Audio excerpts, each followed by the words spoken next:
Hey, this is Steve from BJJ Mental Models. I've got an exciting freebie here for you that I think you're going to want to cash in.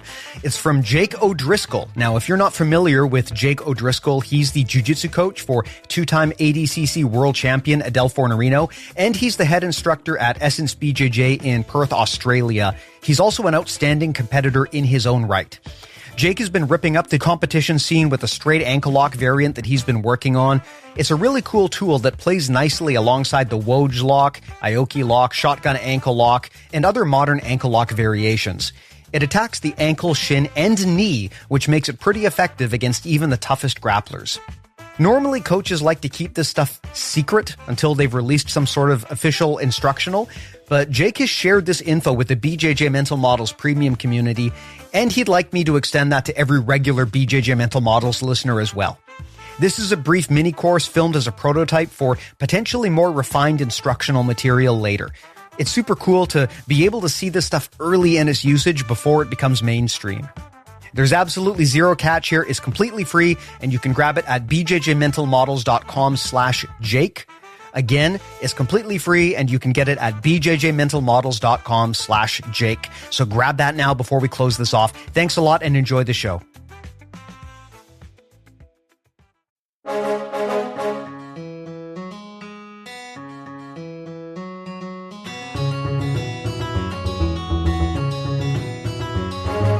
Hey, welcome to BJJ Mental Models, episode 360. I'm Steve Kwan. BJJ Mental Models is your guide to a conceptual and intelligent jiu-jitsu approach, and I'm back again with my good buddy, Josh McKinney. Josh, how's it going? It is good. Anytime I get to talk to Steve Kwan, it's a good day. You are the honorary third Kwan brother, right? So it's always great to have a little family reunion on here. A lot of people tell me I'm like if you mix the two. You know? Well, sir, it's, you've been on this podcast many a time, but, there's always new listeners. Do you want to go ahead and introduce yourself and your work quickly? Yes, I am Josh McKinney. I'm the host of the I Suck at Jiu-Jitsu show, and we take every Thursday and we try to deliver you something that helps you suck just a little less at jiu-jitsu. It's not working, man. I still suck too much, and it's been like 20 years at this point. Yeah, You got to get me on the treadmill here and get me better. I still suck too, but some of the verbiage is like join Josh on his journey to suck less at jiu-jitsu, So you're learning with me. There you go. Well, this is actually, a somewhat relevant topic. I had put this in front of you. What do you want to talk about this time?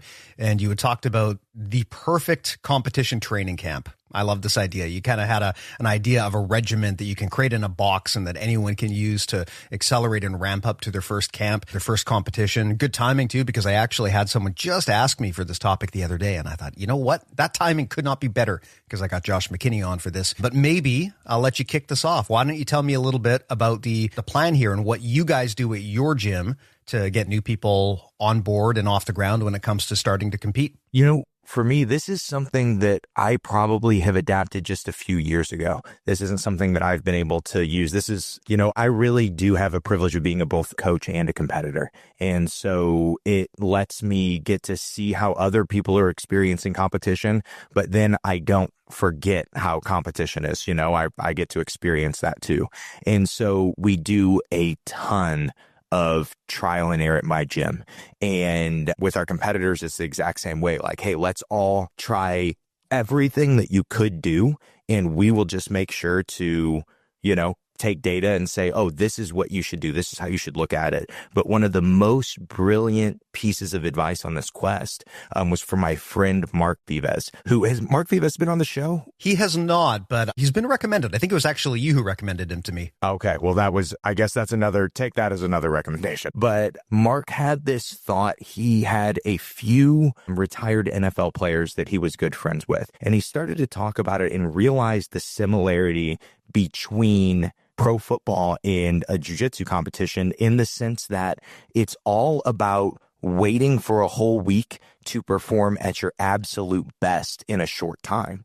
And it's not like, even the way that it's built with the playoffs in football, it is to, it's single elimination. Just like most jiu-jitsu tournaments, you show up and you have to perform at your best or you're going to be in a lot of trouble. And so as we started to kind of break down that, we started to realize, man, you know what? We look at every day of training, most of us do, as just a day of training. When we're getting ready for competition, generally we go, okay, well, just, I don't know, train harder. And that really isn't how they look at it in the NFL, where there's way more money and way more research on how to get people better. What they do is they break down offense and defense between different days. So you can focus, or, obviously different teams, but then you have different parts of offense and defense that you focus on. You may focus on, for NFL players, they may focus on goal line offense, meaning they're really close to scoring. And those plays are different than when they just get the ball. And so you kind of look at jiu-jitsu the same way, and you can break down competition into smaller parts and say, hey, on this day, I am going to focus on this part of competition. I'm going to do it in this practice. And it's really, again, just like when you're teaching a bunch of people, they have jobs, they have families, they just have different obligations. And so everybody's training schedule is different. It's very hard to run a gym that is successful and then demand that everybody is there every single night, right? And only cater to that crowd. You have people that can only dedicate 2 days a week to jiu-jitsu, and they just want to maybe try competition. And so that was really, for me, is like, man, I have myself who's trying to compete at adult black belt. And then I have students that get to dedicate 2 days a week and are trying to compete at white belt 6 month and under at a local tournament. And what do these things have in common? And so that is kind of the start of where we got for these concepts that we'll talk about, is just really, how can you break down your days? We all have a certain amount of days we can dedicate, or a certain amount of sessions that we can dedicate to getting good at jiu-jitsu. And so how are you going to shape those days? Can you define them in a way that allows you to not only get better at jiu-jitsu, but to get better at the practice of competing? Interesting. I mean, I'm a big fan of the idea of targeted training. The offense and defense breakdown that you talked about there is interesting to me, because in jiu-jitsu, I mean, look, there's a lot of philosophy that you hear from people about the relationship between offense and defense. But the one thing that I observe is rarely, if ever, are you only doing offense or only doing defense, right? If you're only doing one or the other, then probably there's something a little bit weird happening, because everything you do in jiu-jitsu is technically a mix of the two, right? If I'm attacking you, it is critical that I also be defending, because if I am leaving wide openings, then it doesn't really matter how good my attack is. It's probably going to get turned against me. So how does that manifest in training? If you've got someone and you say, today we're working on offense only or defense only, how do you make that useful for competition without it becoming a bit too contrived, right? Because I guess, when you start putting crazy parameters on the way that you train, you run the risk of making it not so realistic anymore. So these principles are made for somebody to be able to go into the gym that they're at. Because like blue belts, white belts don't have control of their training generally, right? This is a way to focus. And so how the wording, the language is an offensive volume day or a defensive volume day, meaning that if I am going for an offensive volume day, my goal is to not learn new techniques, master new techniques. My goal is to do the things that I hit on the best guys, do the things that I'm best at, do the things that are the most effortless to me getting success. And I can control certain parameters by just lowering the skill of my training partner, right? I can just go with guys who suck just a little more than I do. And then I can go, oh, okay, well, I'm going to get to play more offense now.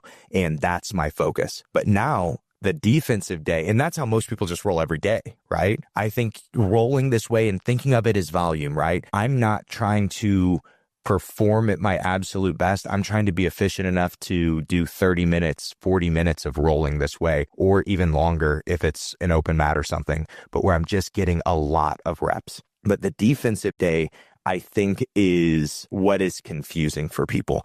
Defensive volume day to me is we're starting in bad positions. We could call it bad position day, but we are allowing certain bad positions to happen and then starting our fight from there. Because like you said, defense is tied into offense. If I am in bottom side control, I'm basically always in the defensive position. Even though I am fighting 5% better and 5% better, I'm incrementally fighting for better position, something more neutral, right? But I'm definitely defensive. And so how I'm looking at a defensive day for me, and this is as a black belt school owner, which that you really need to look at it this way, you always get to play offense most likely, right? Having days where you play a lot, an excessive amount of turtle guard with really good people, people that actually have a chance to choke you, right? We raise the level of our training partner so then we can, again, just kind of manipulate the room to be what we need it to be for our own training. Because as much as like the biggest difference with the NFL and Jiu-Jitsu, besides that they're two completely different things, is one of them is a team sport and the other is an individual sport. And so individuals are all having to do these little bits on their own. You can't only have offense, right? And the whole thought on this defense is, you can also increase the intensity. You can always mess with there's like a ratio with volume and intensity that will protect your body. You can always mess with that ratio and go, you know what? I'm going to lower the amount of volume on this defensive day, but I'm going to do maybe some positional spars where we pretend I start in a bad position. I'm so much better than everybody. This doesn't even threaten me. So maybe we'll say I'm better than them and we're going to do 2 minutes on the clock and I'm down by 2 points. So now I need to escape and I need to pass the guard or I need to do something else to score. And so there's a lot of ways that you can manipulate these things, but that's kind of the difference between the offensive and defensive volume days and then how you can manipulate the intensity in your environment. What's interesting about the way that you're explaining this here, when people talk about how they want to structure to train for a goal, like offense or defense, often they look internally. So they'll say to themselves things like, well, today I'm going to work on my best techniques, or maybe today I'm going to handicap myself and not use my best technique so that I have to work on something else. What you've talked about here takes the environment into more account, where when you want to work on offense, then you do so by choosing training partners that are less skilled. Or if you want to work on defense, then you choose training partners who perhaps are more skilled because then they can put you on the defense. I think that's an interesting approach because it's less about what should I as the individual do, and it's perhaps more about how can I utilize the people in the room to get the type of training that I want, regardless of whatever position we're doing. Mm-hmm. And the only caveat to it, to me, is it takes discipline to do this. Because if you show up to certain rooms and you expected them to be really good and they're not, then you go, man, training's washed today. I'm not going to do it. You need to, it's a skill to develop to be able to say, okay, this is what I have today. And my goal is always just to suck a little less, right? I'm always trying to get just a little better. And so how do I do that? And that is when you're looking at that room, that's kind of how I'm gauging this. And this is, for me, this is something that I just naturally developed and then started to deconstruct for some of my students, because I would show up to some open mats and I always, at my school, even way before it was cool, had a real open mat that was just like anyone from our area could come in. It's free. We just need bodies to train with and we want the best people in our area to train and all get better together. And when I would do that, there were these times where I was no longer the best guy in the room. And I got to see how to get better when you have people better than you. It wasn't something that I had a lot coming up. And so as I saw that, I went, oh, okay, well, these guys are getting better by beating me up this way. These guys are limiting the amount of moves that they go for, and they're almost trying to hit the same move on me over and over. I'm like, maybe they're not being jerks. Maybe this is how they get better. They just keep repping the same thing against a guy who's, maybe they don't have a training partner that's just a little worse than them that they can do these things on. And so I started to deconstruct that and use that with people that I was better than and go, oh, maybe I should be hitting the same thing and focused on the same idea, even though I could hit any cool stuff on this guy. But again, the thing is, you have to learn that skill of, what does my room look like? How can I use this to my advantage? And then I think if you're not a terrible person, you should also say to yourself, how can I be a help to this room? Yeah, there's a few interesting myths there that we can bust based on some of the things that you said. One of them is this myth and this concern that beginners often have, that they're not adding any value to the room. People sometimes feel like, I'm just not good enough. Everyone beats me all the time. I don't have any value here. That is absolutely not the case. If you want to work on your offense, in fact, finding less experienced people is key to doing that, because that's how you as the practitioner can get more realistic reps in while still working your offense. So like you said, if you're practicing against someone who is just better than you and more skilled than you, you're probably going to be on defense more often. So it's very important for experienced people to get practice against those who are less experienced. For myself, when I am sparring against white or blue belts, often I will take submissions out of my game. So I'll kind of play this game with myself where I say, like, if I'm going to tap someone, it's got to be by position. I'm just not going to try to go for a submission. I'm going to try to use positional pressure. Maybe I'll get them, maybe I won't, but that allows me to work on refining my positional control without just trying to rush right to the end of the match. So that is still very useful experience to me, even if the other person is quite new to jiu-jitsu. And of course, the flip side applies as well. I'd be curious to hear what you think about that. Yeah, I agree with you. The tough thing about, I think, jiu-jitsu in general is that I think it's different for every single person. And so no matter how much we split things up, we see, and this is something, a shout out to the eco guys, they recognize this variation. And it's also just this, it's a different experience for every single person. And I guess just for me, what I'm always thinking about is, as a coach, I'm always going, how can we view it in a way that sees all these people's perspective and can still help them in whichever way their direction they're trying to go, be able to help them grow? I don't know if that was even a direct answer, but that was my thought from what you said. Well, another thing that I'd like to expand on here, everyone knows that it's okay to say no to a role, but what people might not realize is saying no, that doesn't mean there's something wrong with the other person. I mean, sometimes you say no to a role because you don't feel the other person is safe or you don't think that their hygiene level is acceptable. But sometimes you just say no to a role because there's only so many minutes of training that you've got every day, and you have a specific training goal that day that the other person can't help you with. So, I mean, as an example, if I say no to a role, it might not be because there's something wrong with you. It might be because today, this is an offense day for me. I need to get offense reps in, and you're just too good to roll with for me to get enough of those reps in. That's not a condemnation of you at all. So this is yet another reason why we need to normalize being able to say no to roles. It doesn't mean there's something wrong with the person you're saying no to. It could just be that your training precludes them today. And I mean, to be fair, though, sometimes it does mean that there's something wrong with the person that you're training with. You know, that person's way too violent. You know, that person has too much potential to hurt you, right? Sometimes there is, you know, like hey, I don't want to roll with you because you're dangerous to roll with, right? But yeah, I think that so many people struggle with this. My opinion is probably wild, and it's probably even wrong. Who knows? But I really think it has a lot to do with how they view and respect themselves with saying no to a role. I think that there is a quote from the book Essentialism that I love. It says that oftentimes saying no means trading popularity for respect.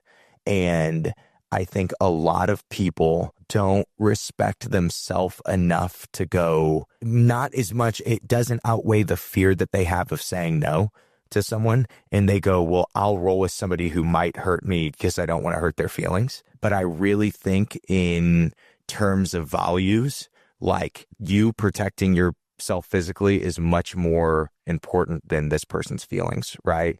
And so I think that, and I don't think that people are as offended by, hey, no, I don't want to do this round with you, than people expect. And so I do think that there should be, I really think you need to try to empower yourself to just say no to those roles, because those roles can be super dangerous for you, you know, and like, as you age, you start to realize, like, hey man, I'm one mistake away from not being able to train. And so, yeah, that's just I think my philosophy on saying, and personally, I do.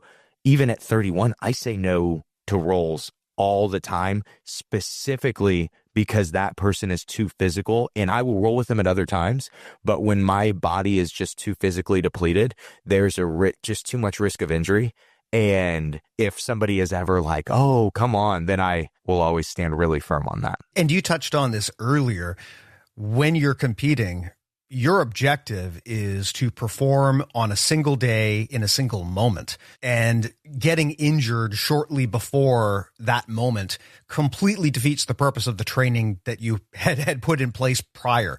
So it becomes especially important when you are preparing for an event to minimize your risk of injury while still balancing that with effective training. I'd be curious to get your thoughts on how things like injury prevention and things maybe outside of the context of just the technique come into play when it comes to how we prepare for a competition. I mean, people talk about how they ramp up prior to a competition. What does that mean to you, and what do you change as you get closer and closer to the day that you have to perform? Okay, so that's such a good question. So this is honestly, the offensive and defensive volume days are a little part of what we look at.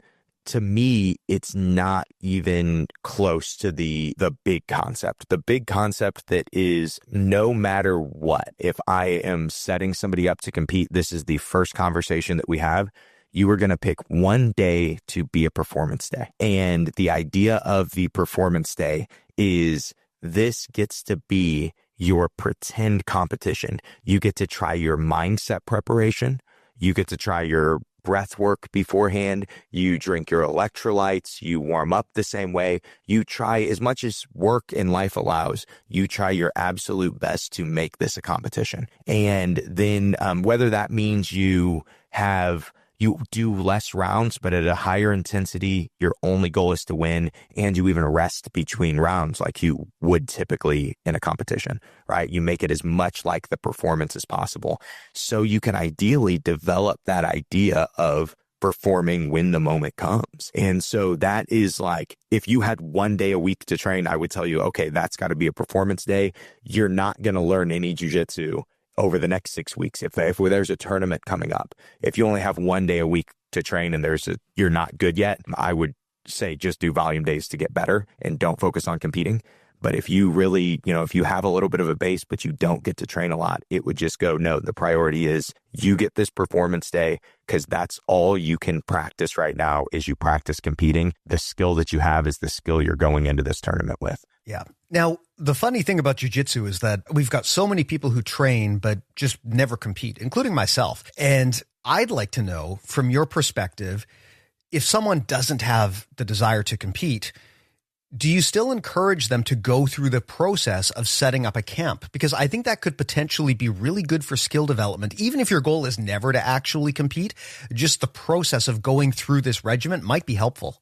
When you are a non-competitor and you use specific language where you said somebody who just doesn't want to compete, I think absolutely that person probably shouldn't compete. If you've gone to tournaments, you're like, nah, this is fun, this ain't for me, I think you shouldn't compete. If you have a desire to compete and you tell yourself, no, I don't want to compete, or competing's stupid, or, it costs too much, or whatever, I generally think that those people should just challenge themselves, do a 6-week camp and go out and try a tournament. If it's not for you after you've tried it, then it's not for you, right? But if you just don't have a desire at all, I think you should think about how many days a week you get to dedicate to jiu-jitsu, and then structure them in a way of, well, what maximizes me getting better? And honestly, again, even then, I think you have performance days. I think you control the room at all times. If you're in your 60s, you don't have performance days against berimboloing 21-year-old blue belts, right? You make sure you're going with people, even people who will protect you. If you're, if it's your black belt coach, and they're not going to hurt you and they're going to protect you, that's the type of people you have your performance days. But the goal is a day where your only focus is to win. And that shows you what you should be working on the other days, right? How do I know on my offensive days what I should be trying to get reps of? Well, I missed it 10 times on my performance day. So it's very obvious now, right? And on the other days, I get to let go of things and not have to try to perform. It's not this big thing where I'm going, oh man, when we start rolling tonight, I better beat this guy and I better beat this guy. It's like, you start to actually get to think of jiu-jitsu classes as, did I get better or not?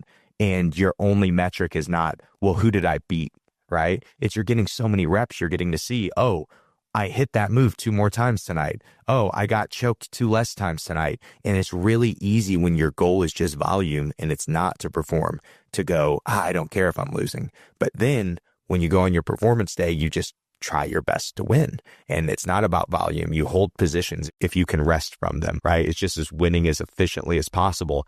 But where you get to see these holes over and over of like, oh, I lost side control. Well, I should spend this week focused on side control. So here's why I ask this. I think it's easy when you just train jiu-jitsu casually to just get into the flow of it because it's fun. And in a lot of ways, the fact that jiu-jitsu is so fun is one of the things that can make it hard to really focus on skill development, because the act of training is fun and rewarding in and of itself. So it's easy to just get caught up into that and not really have a specific intention for what you want to get out of your training. On the other hand, having an upcoming competition really forces you to prepare, right? You've got this date that you have to be ready for. And so that means you've got to back that out. You have to have a plan for how you're going to get ready for that date. And I'm wondering if even if you took the competition out of it, if just the act of having that plan, having this theoretical preparation time where you've got to be ready to peak at a certain day, even if you're not competing, I wonder if the process of doing that would add structure and value to your training. I bring this up because folks like friend of the show, Josh Vogel from the Jiu-Jitsu Company, has talked about project-based jiu-jitsu and structuring and chunking your training into kind of a time window where you say for the next few months, here's the goals that I'm going to work on. And I think that having a competition plan, even if there's no actual competition, could be a helpful structure for hanging that plan off of. It reminds me of how in the project management world, there's this concept called Parkinson's law, which tells us that if I give you a block of time, you're going to find a way to expand your project into that block of time, right? So if I give you a job and tell you you've got 6 months to do this, if it can be done, you'll get it done in 6 months. But if I were to come back to you and give you the same project and say, you've got 12 months to do this, it'll take you all 12 months. It's not like you're going to get it done in 6 months and then have an extra 6 months to just sit around doing nothing. The work will expand to fill the time allocated, because if you've got extra time, then you're going to bolt on a bunch more stuff and, maybe you'll take a bit longer than you could have, and you're not going to be as economical with how your time is spent. So the act of constraining time forces people to think more deliberately about their plan for how they use that time. Now, that's not to say that you should always crunch everything down. You can screw yourself this way, because if you give yourself too little time, you're probably going to do a bad job and set yourself up for failure. But the lesson from project management is that carefully constraining your time so that you're not wasteful is really helpful. And I wonder if the same lesson applies to jiu-jitsu, where if we set this theoretical event where you've got to be ready. And I mean, of course, if you're competing, that event is not theoretical. But even if you have no interest, I wonder if just saying like, hey, you've got to be competition ready on February 1st. I wonder if that would be useful even for people who have no interest in actually stepping on the competition mats. I think that is absolutely brilliant. Have I ever told you about the end goal method of training? No, but it sounds great. Okay, so the idea of the end goal method is actually the first episode of my podcast. It's called the simplest way to progress at jiu-jitsu. Is this idea where you take a move or a position that is kind of a place that you want to be at by the end of the round, or a place you can finish from, or an actual finish. So like, for example, you could use a Kimura, and you spend a certain amount of time, and I recommend different amounts of time depending on how skilled you are. I think the better you are, generally, the deeper you need to dive into things to really get something out of it. But you set a time and you set a number of reps that you are going to try to, or I guess subs that you're going to try to hit, or times you're going to try to get into that position in live training over that period of time. And so, for example, like the first time we ever did this, I did something really obnoxious and didn't realize it. One of my now black belts, I told him, he was like, I really want to learn guillotines. I'm like, do you ever hit guillotines? He goes, no. I'm like, okay, well, let's just set a goal. I go, let's do 500 guillotines in the next, I think it was 3 months. And for a guy that had never hit a guillotine before in his life, he had to work really hard just to get one a night at first. But then what was interesting is it went from 1 a night to like 3 a night. And then it went to like 10 a night. And then it was like everybody was complaining about going with him because he was getting like 20 guillotines a night. And it was what you're saying, that time constraint really did make a huge difference. And I really like that thought of, well, what if it was specific in like, and in the same way that bodybuilders, even if they don't compete in bodybuilding, there are people that consider themselves bodybuilders and they generally follow a regimen and they peak at certain times and generally even have program times that they take off and stuff too. But yeah, I think that that's a really interesting thought. I would be curious for people to try it and then let me know. Maybe I should do it. Coach me through it, coach. That would be really cool. Cause I think the question would be, what is there, not to go to Taekwondo, but what's the test at the end, right? What is the thing at the end that we focus on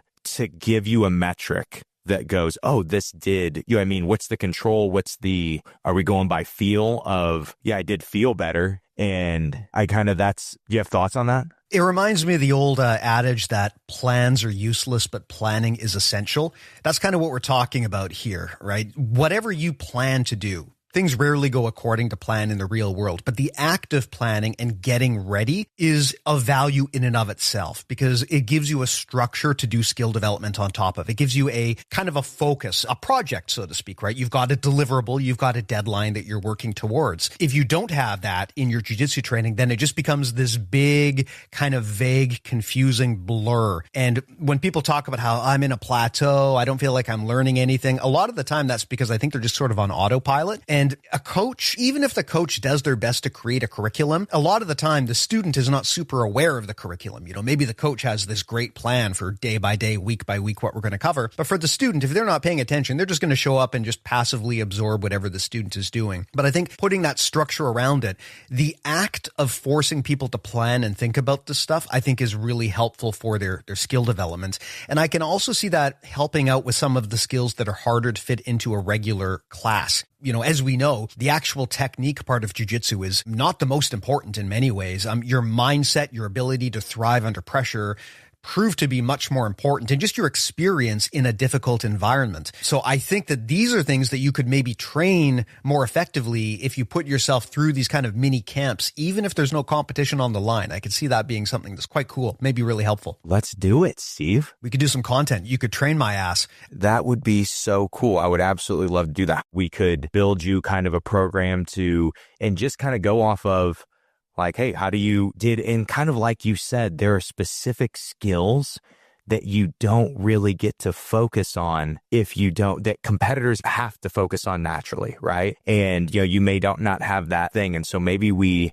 really identify a specific skill that you want to develop in your jiu-jitsu, and we build a 6-week camp to kind of get you there and do it in a way that's like for competition, a skill that you would probably have as a competitor. That'd be really cool. Amazing. And I can even shoot you some video footage and you can see my rolling. It's going to make you laugh. We talked earlier about how technique sometimes looks really smooth. Not mine, man. My jiu-jitsu looks like a hyena dragging a carcass across the Serengeti. It is ugly. And I'm curious to get your feedback. I would love it. Have you ever heard of BJJ Mental Models Premium?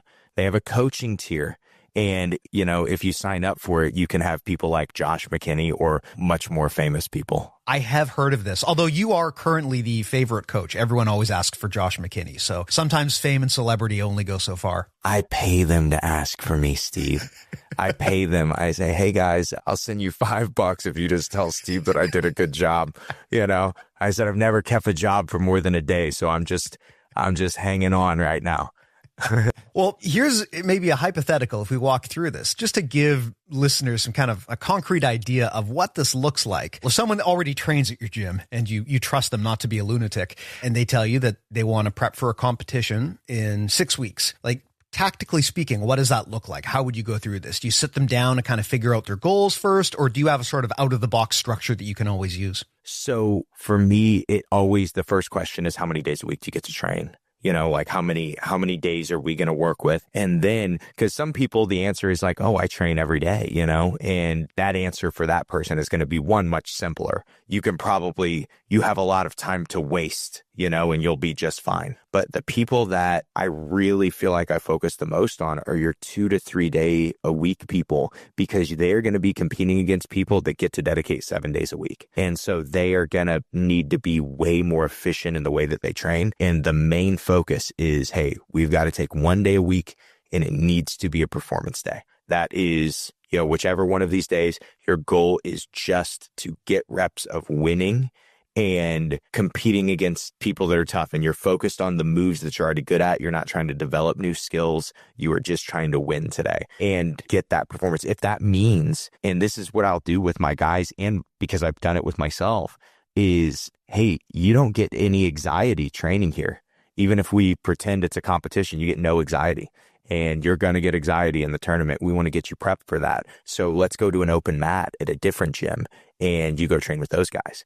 And that is usually like for those 6 weeks. And then the last part of it is, if you're going to actually perform at a tournament, I want you resting the last week. Because remember, the goal is to perform at 100%.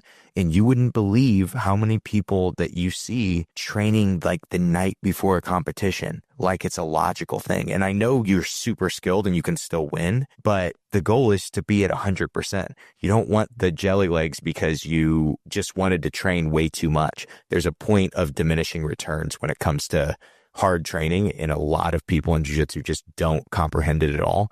And so you see so many people at competition, they don't look like themselves. And sometimes, a lot of the times it's anxiety, but the other times it's just because they're too overtrained to perform, because their anxiety pushed them to train super duper hard for competition. Have you ever heard the phrase the last mile problem? No, I have not. Okay, so this is an interesting concept that comes up a lot in logistics. The idea is that when you're trying to do something big and complicated, a lot of the time, the very last mile is like the hardest part. So specifically, think of delivering a package. Right? If you live in Illinois and I live in British Columbia, having a package shipped from Illinois to British Columbia, that's hard. But the hardest part is like, once it gets to British Columbia, to my province, how do we get it specifically from there, like to my house? The last mile is often the hardest part of a problem.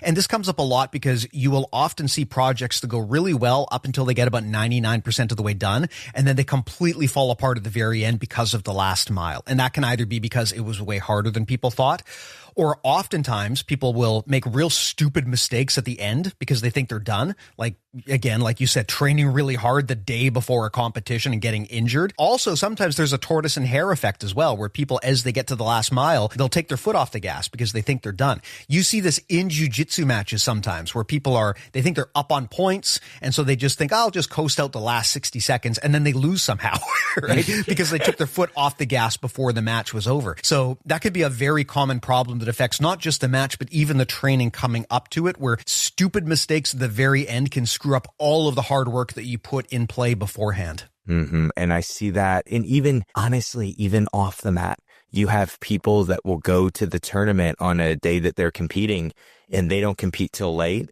and they stay at the tournament, stand around all day, cheer for all their people, get their adrenaline super high. And then by 4 p.m. when it's time to compete, they are exhausted. And it's like, hey, that's not focusing on performing at 100%, and that's like with my students, when I have people competing late, they'll want to support the team. I'm like, get out of here, dude. Go back to the hotel, or at least go lay down in the corner and watch stuff on your phone. Don't be here hanging out, cheering, and wasting energy. And so to me, when it comes to competition, when it comes to performing at your best, you really should be so meticulous in that last little bit. To me, the last week, we call it the 100% week. And it means I am allowed to train. I'm allowed to go hard, even if I want to do a hard training session. But I am only allowed to do so if I'm going into that training session feeling 100%. If I feel that, then, hey, I'm recovering enough, I can train hard and then give myself a little bit more time to rest. But besides that, there's no reason to. The goal was to get better during your camp, and you've done that already. And now the goal is to perform at our best. And that isn't the same practice. It's different. I need to give myself a little bit extra rest so I can go and try to perform at my best physically. Got it. So for these 6-week programs that you're talking about, and I understand, as you mentioned, that this varies a lot depending on the amount of time the person is able to put in. The way that you would coach someone who trains once or twice a week is going to be very different from the way that you coach someone who trains 7 days a week. but are there any overarching themes in terms of how you would structure the time that you get them to use? I mean, you talked a little bit about offense days, defense days, performance days. Anything specific about what that person should expect when they come into class if you've got them on a competition routine to have them ready for something in 6 weeks? Okay, so here's my thing. As a coach, I feel like it's different than being an instructor, right? Now, your instructor shows you moves. Your coach may not actually know the best moves, but your coach gives you guidance to get to where you want to be. And that is why, again, the individuality of this all is so important is, well, what are you going to, what competition are you going to go do? Have we competed in that competition before, right? So you have no experience in the rule set. Well, that's probably our top priority, right? That shoots to the top if you don't have any experience in the rule set because, dude, you've never done a match with heel hooks. We got to deal with that, and so sometimes those problems just show themselves. And again, as the coach, my job is to stay on this person, to know my guys and go, hey, have you been dealing with that heel hook? I'm still seeing you get heel hooked in practice, especially on your defensive volume day where you're supposed to be starting on your butt and letting some of these leg entanglement guys get you in leg entanglements and then going from there. Like you're getting heel hooked a ton, right? We're not dealing with this. And so that's when I can kind of course correct. That's when, if I wasn't also the instructor too, I would have the instructor show him something or work with him. But I have a lot of black belts that I'll say, hey, you have great leg lock defense. I need you to work with this guy. And so there's this level of, for me being who I am, I get to, like with my own guys, I get to give them that advice day to day, and we can make it tweak for them like day to day. What I did recently, I wrote just like an ebook called The Competitor's Journey. And it's 3 different 6-week camps. One, if somebody was had 2 days a week, and it's just the general, hey, if you had 2 days a week and you still wanted to compete, this is how I would look at it. This is the goals you should be hitting. This is how you should focus on it. And then there's one for 3 to 4 days a week. And then there's one for professional level jiu-jitsu that's 6 to 7 days a week. And I break them down again, just the more days we have, the more specific we can be on those days with our training, because we're going to get other time to be specific with the other stuff that we need to do. When you have to do everything in one night, it's very hard, right? You can't do that. The practice is different. So there's a lot of variables that are going in, and it's dependent on the rule set, the person, how much experience they have, and then how much time they get to dedicate to that training. I really like how you brought up the different hats that people wear in a training camp. And a lot of jiu-jitsu folks probably aren't really used to this because, we're not operating at like NFL tier in terms of the size of the sport. It's not like a good athlete is going to have a whole crew of people there to kind of help them succeed at the best level they can. But the difference between a coach and an instructor is very real. An instructor is going to be there to actually teach technique. A coach, in a lot of ways, is almost like a horse whisperer for athletes. Their goal is to get the optimal performance out of these people. And sometimes that is more of a soft skill than anything. You might not know the best jiu-jitsu or the most jiu-jitsu, but if you have a way of reaching and connecting with your athletes at a human level and motivating them, that in itself can be hyper valuable. I mean, I've talked to coaches before and I've thought after talking to them, like, man, I don't actually think this person knows that much, but they still are able to produce incredible athletes. And part of that is because there's more to performance than just what is the level of your technical knowledge, right? Technical knowledge by itself isn't going to win any competitions. That's just one piece of the puzzle. And I like that you bring up that there are different roles that your mentors can play, because too often in jiu-jitsu, people are very critical of someone because they'll think, well, this person, they don't have the right individual competition success to be a coach, or this person, their technical knowledge isn't good enough. At the end of the day, people have different roles. And it's important to know which role people play in your life, because you may have to augment that. I mean, sometimes you might have a mentor who can play both the instructor and the coach role, but it's not uncommon to need different people for those roles. That's totally okay. But we've got to first have the conversation about, hey, you can't expect your mentor to play every single role for you. Sometimes they need support and help as well. Yeah, that's so true too. And that, like you hinted at, that really does.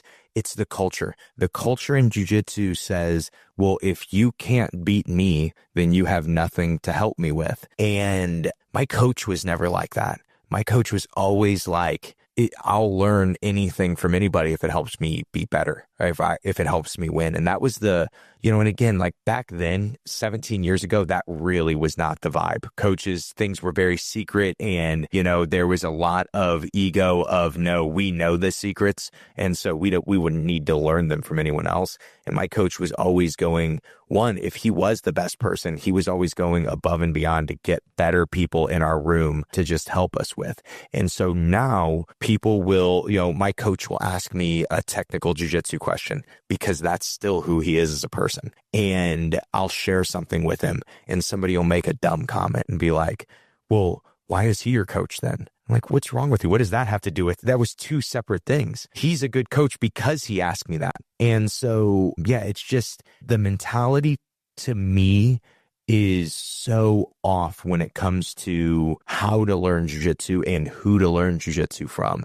Honestly, I know I'm giving too many mental model shout outs, but the camp that I went to, I would bet anything that I learned more at that camp than anybody else because I have focused my entire life on that I can learn. And there is not a word that's coming out of somebody's mouth that I'm not saying to myself, this could have a lot of value. I better be engaged. I better be ready to hear this. And then I get so many gold nuggets from all these great coaches. And I'm like, oh my gosh, I have so much to share with my students. And I just think that the mentality wasn't off there. The mentality was, hey, let's just learn jiu-jitsu. Let's just get better at jiu-jitsu. And it's so weird because in competition, that is the best way to get better, is to not worry about losing most of the time. But people do the opposite and they go into this mindset that says, oh, well, I need to win because winning in the gym translates to winning in competition. And so every round is just about winning. And so then what do? Naturally, you lower the level of training partner you go against. You won't roll with anybody tough because every round is just about winning. That's, again, the idea of this is why I think you separate your days. You have days that hey, my job is to deal with some crap today. It's to get beat down today. And it's freeing to not have that as your ego and just to be like, yep, I'm going to eat some shoulder pressure today. And again, it's just like a shifting mindset to me that I think people that don't compete tend to gravitate towards anyway. But then people that do compete who would benefit the absolute most from it, they just don't do it. How would you say that students can take on an approach like this if it's not something they can get the support from their instructors or coaches on? I mean, in an ideal world, of course, your instructor or coach could guide you through this, but sometimes people in jiu-jitsu are also way too dependent on the instructor and coach to lead the initiative. It's very important, especially as you get further in your journey, to take more ownership of your own jiu-jitsu journey yourself. And so that means that at some point you've got to be planning and structuring these routines for yourself as well. If someone is relatively new to this process, maybe they're a white belt or a blue belt, or maybe they're more senior, but they're just new to the idea of a competition camp, how would you suggest that someone could get the ball rolling today and start adding this kind of thinking to their training? Man, I would say first things first is conversation with your coach. A lot of people, competitors especially, will have a bad attitude towards their coach because they're like, man, I'm out there competing. I'm representing our team. I'm representing the brand of this gym and I get no support. But they also don't ask their coach for support. They also don't say, hey, coach, I really want to compete. I love this team. I want to represent our jiu-jitsu. And I think that if you do that, a lot of coaches would be like, I've been waiting for anybody to tell me that. Let's do it. I would love to do that. So I think that that is your first thought, is just make sure you have that open communication. If your coach is like, hey, we are not a competition gym, because I've had friends that have said that and they're like, I wanted to compete. My coach said, we're not a competition gym. We're like, hey man, come to our open mats, go to that open mat over there too. You can stay at your gym even. You don't need to leave. Do your self-defense stuff. And then on your other days, do competitive, focus on performing, learn to compete and do it that way. And there are ways that you can, and I think open mats, obviously for most people, as you get better, that's where a lot of the rebellious purple belts gravitate towards anyway. Right? The more free spirit people anyway. Well, that's because you have freedom in that training most of the time. And so if you can find open mats, and nowadays there are cool open mats that are just open to the public, and you can go and train. Obviously, try to be respectful of those people's gym and give them a 5-star review on Google after you leave, but you can go and train there. And so I think that if you feel like your coach, if you talk to your coach and they're too rigid, honestly, I think the simplest answer is go to open mats. It's going to be very hard for you to have too much control in your training if they didn't see the value in you wanting to compete, I think, and then to help you with it. Awesome. Well said, man. Well, here's one more question I got for you. We don't talk enough in the sport about the limitations in time that apply to coaches and instructors. When you are an instructor, the amount of one-on-one time that you have with every person in the room is actually really small, right? I mean, even if you try to go full eco and make sure that you're doing as much live training as possible, your instructor just won't have enough time to provide one-on-one direct attention to everyone in the room for any significant amount, right? For most people in the average class, if you were to think like, how much actual direct attention do I get from my coach every day? It's probably like a minute or two. And that's not because your coach is doing anything wrong. It's just the logistics of having to teach to a room of 30 to 50 people at the same time who are all trying to kill each other, and you got to make sure they don't injure themselves, right? A coach has to divide their time. So often people have to supplement, and some people do this through private lessons, but a lot of people don't have the ability to do that. It occurs to me that, I mean, we live in an age now where there are so many other options to augment your training. You talked earlier about rolling reviews. I mean, you're one of our marquee coaches on our rolling review service. People send you clips all the time to break down, but those are individual roles. Do you think that if someone wanted to do something more long-term, like if they wanted to set up a 6-week training camp or something to that effect, or even longer, is that something that you think people could pursue remotely? Like, would they be able to work with someone like you or another coach to do something on the line so that they can achieve the same result if their day-to-day coach is too busy? Yes, I absolutely think so. I have conversations with a lot of my coaches' students that are more focused on competition. And because when I left to start my own school, like their best competitor left, right? And so a lot of that advice on competition left. And so that's something that I always try to do, but I also see like the value in it. And there's so many people that I see online that are good black belts and offer private coaching. You know, I see that as this new and kind of valuable thing. Personally, I coach my people in person. You know, I just, the city that I live in doesn't get enough love. And so I'm here for this city, you know, and that's the jiu-jitsu that I try to share. And I hope it's a really valuable perspective, but I also think in terms of if I do that, then I have this chance to, 31 years old.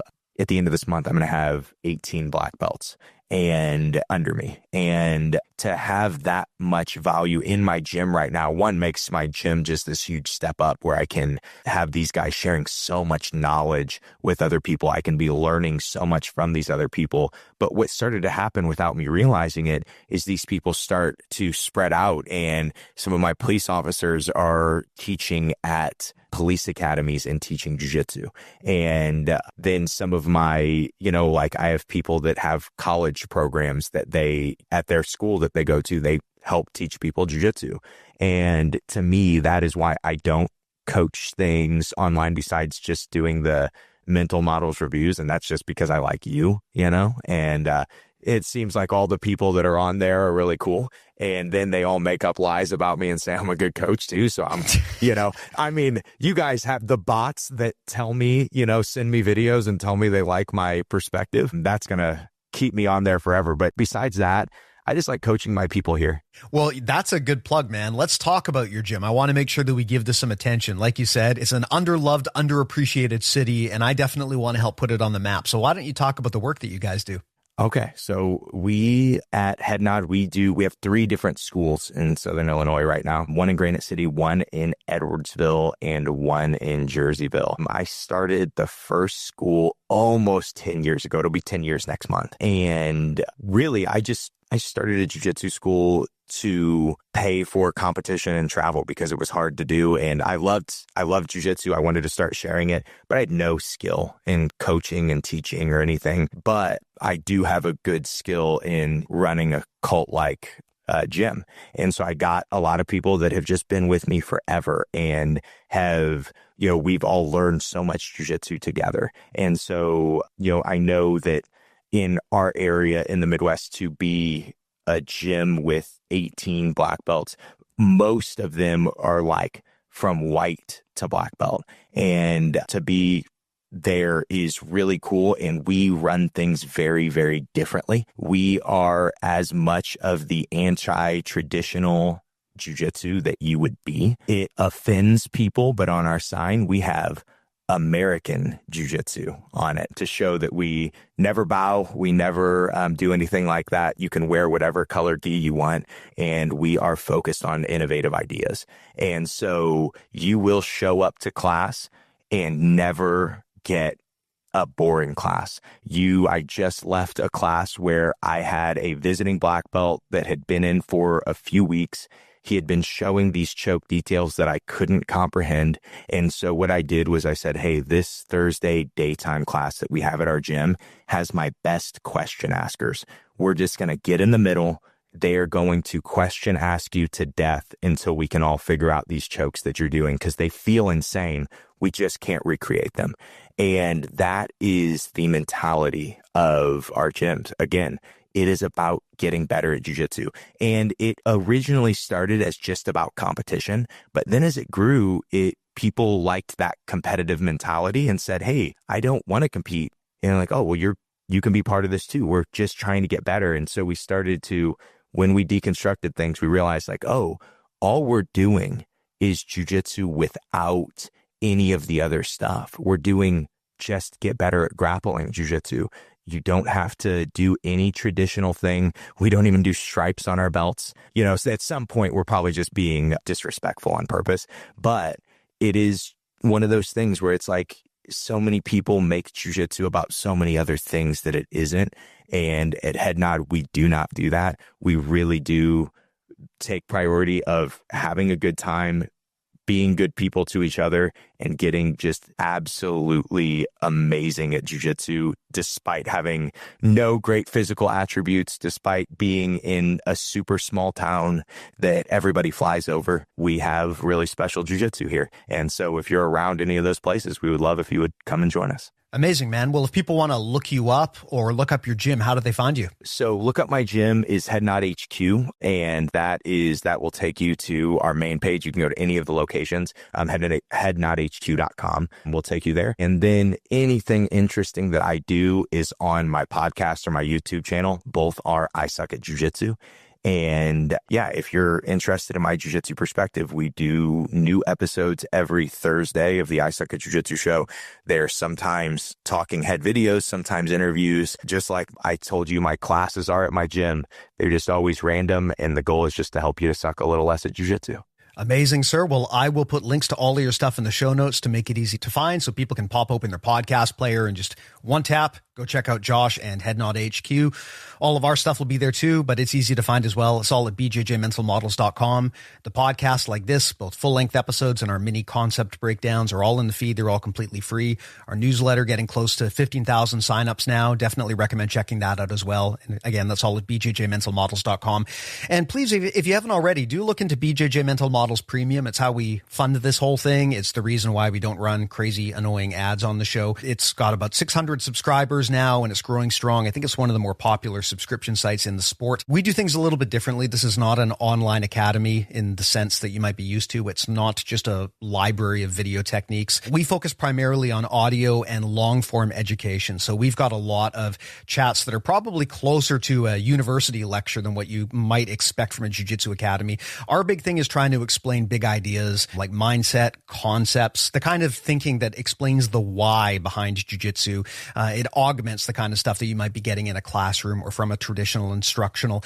And of course, if you want to get direct coaching, we have a coaching tier. That's where folks like Josh will break down your roles. You mentioned Josh actually, and maybe this is something we should start looking into. If you've got a competition coming up and rather than wanting an individual role, if you need a coach who can help you plan out your camp and kind of manage that remotely, that's something that we can help you out with. So do check out our coaching tier if you're interested in getting that kind of support. All of that is at bjjmentalmodels.com. But again, I will put a link to that in the show notes. Josh, my friend, thank you so much. I always love having you on, man. You do such a great job of explaining these concepts. I can tell you're a podcaster and I definitely appreciate having you here. I know the audience always does as well. Man, I appreciate being on the show. And just to reiterate, I know it's over the top and it sounds salesy, but I really think that BJJ Mental Models Premium is such a valuable asset. When I do, and I do quite a few reviews, when I do them, I have these interactions with people that are like, I can't believe that this thing exists, especially when it's purple belt, brown belt, black belt reviews. Those people are going, why have I never had this? Just somebody to watch me and correct little things and then to give me actionable steps to fix them. And yeah, there really is no, I mean, obviously people individually will do it for you, but there is no product like it or no subscription service like it in jiu-jitsu that I know of. And yeah, it's just so valuable. People should definitely check it out. Thanks, man. I appreciate the plug. Well, all of that in the show notes. But Josh, again, thank you, my friend. Great chat. Always love having you here. Love being on. And thanks to the listeners, too. Love having you here, too. And we will talk to you in the next one. See you then.